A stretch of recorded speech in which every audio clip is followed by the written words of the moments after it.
is Israel Reyes.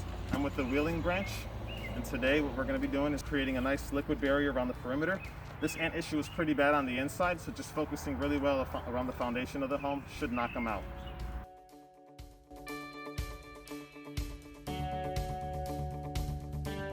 Okay, so you're seeing some ants trailing up here. What I'm going to do is kind of create this bait station, so I'm not just putting bait on the countertop. That way they can feed and start taking the bait.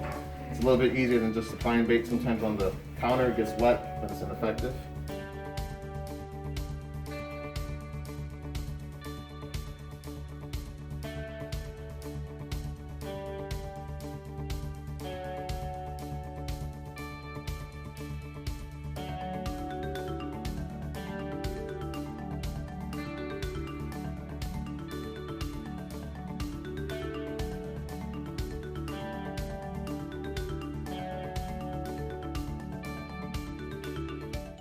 So upon inspecting for mice, checking for ants, and I see heavy trail starting from up here, leading all the way down.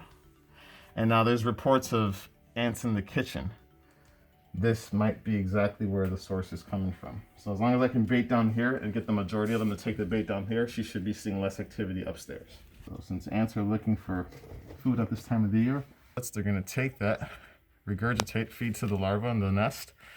And through that process, soon enough, the nest will be gone. Takes maybe about a week, maybe longer, depending on how big this size of a colony is. Can't really tell right now, but by the looks of what I'm seeing, it's probably a big one.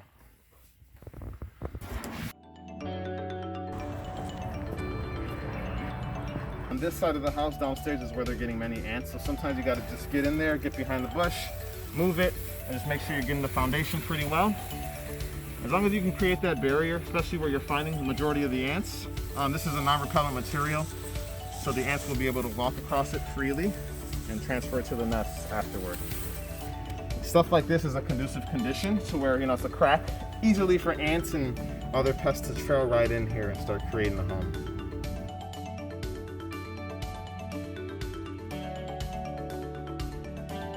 So this one is pretty tall.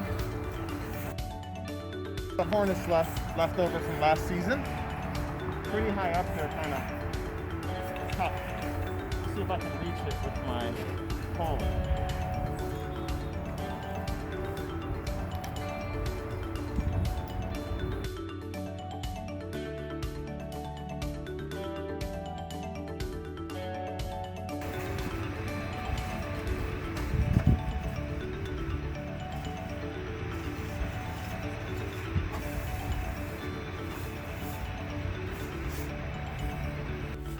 They've taken all of the old bait, so now I'm just going to put some fresh bait in it.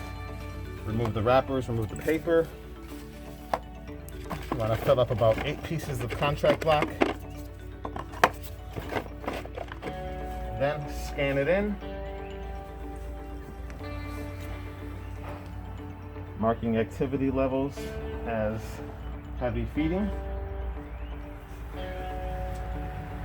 That way, we're sending the email report to them. They know exactly what's going on outside the home as well.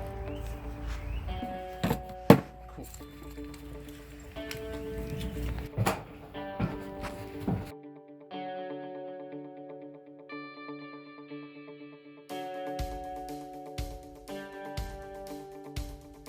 If a pinky can fit through, a paper wasp, yellow jacket, or a bald-faced hornet can definitely make its way through.